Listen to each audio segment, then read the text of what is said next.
Еврото пристига в България, а лева изчезва. Има ли защо да се тревожим? Нека попитаме случайен минуват какво мисли по темата. Дядо Данио, вие притеснявате ли се, че еврото навлиза в България? Ма как не се притесняваме, младеж?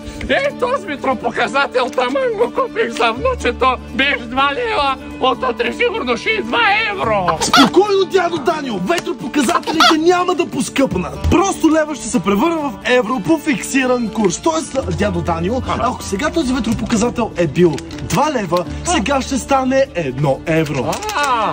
Разбрах.